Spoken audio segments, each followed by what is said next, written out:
após isso, Jesus chega para Pedro e diz: não contem nada disso que vocês viram a ninguém. Renato do texto vai dizer que eles desceram.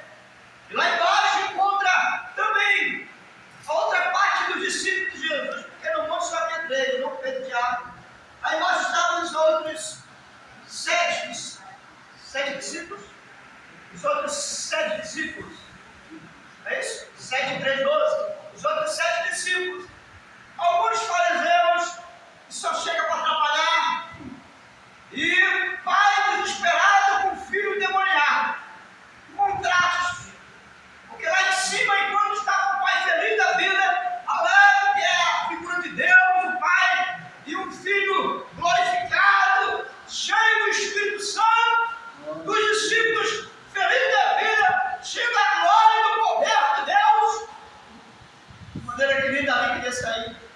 Estava no monte da glória. Lá embaixo, encontra-se os discípulos frustrados, cheios do medo, de pavor e frustrados porque não conseguiram tirar o demônio daquela criança, estavam envergonhados. O oposto dos discípulos estava lá em cima. Também a outra contraposição e o contraste do que acontece lá em cima no monte é que no vale lá embaixo está um pai, ao contrário do eterno, desesperadamente. Desesperado. Porque seu filho, ao contrário do Filho de Deus, que estava lá no monte, cheio do Espírito Santo, glorificado, gerando alegria para o coração do seu pai, estava lá embaixo um filho cheio de demônio, gerando tristeza para o coração do seu pai.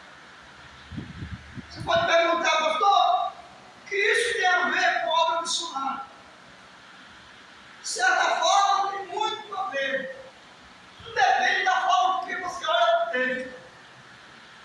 Nós poderíamos levar uma mensagem para um outro lado. Mas para tantas lições, existem 2 razões primárias que têm levado a igreja do Senhor como chamados para fora do sistema, mas ao mesmo tempo convocados para ir no mesmo sistema, agora transformado, mudado, para transformar, para mudar. Existem 2 causas aí que têm bloqueado a igreja, que têm impedido da igreja avançar no contexto da evangelização e do cumprimento missionário, que é o hino de Jesus, o falar de Jesus. É exatamente a falta de não ter no curso do chamado, na decorrência do chamado, porque o chamado que Deus faz a mim e a você, ele é feito do caminho da estrada da vida. Amém? É um chamado não estagnado, não é um chamado para ficar dentro da caixa de sapato ou para se reunir numa casa como essa. Não é apenas um chamado para aqui, é um chamado onde você arma a tenda, desarma a tenda, anda, arma a tenda, desarma a tenda, e assim vai até onde o Espírito nos leva. É um chamado ambulante, é um chamado para ir, e indo evangelizando. Quem está entendendo, diga amém. Amém. Está entendendo isso?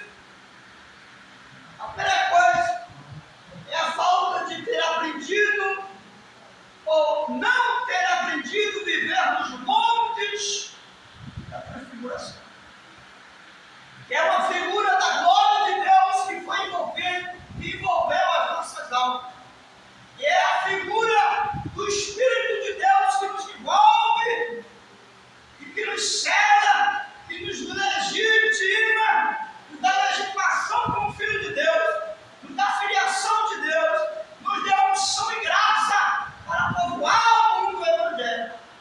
Muitos de nós não temos decepcionado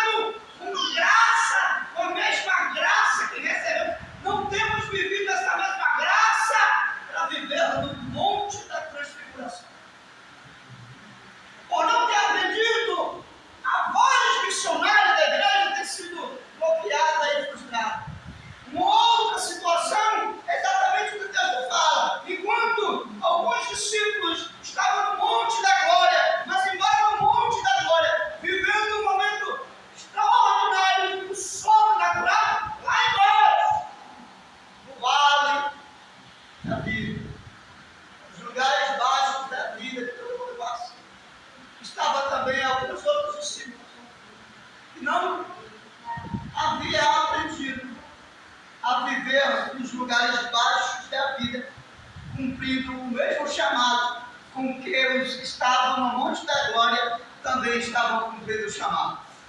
Amém? Amém. Uns lá em cima cumprindo o chamado da oração, porque esse é o objetivo de subir o monte, foi para orar. Amém? E o chamado da oração é um chamado missionário, até porque estaremos vivendo daqui a pouquinho intercessão missionária, é um chamado para orar. Alguns são chamados para interceder, outros são chamados para ir, mas não vão além. E assim é o chamado missionário. Amém, queridos? Amém. Mas lá embaixo havia uns que foram chamados e deixados lá no vale. Contraste com para levar o evangelho, se necessário fosse curar, libertar e libertar vivos. Eles também se frustraram, porque não aprenderam a viver no vale, e por não ter aprendido a viver no vale, estavam até desesperados, clamando e desejando que Jesus chegasse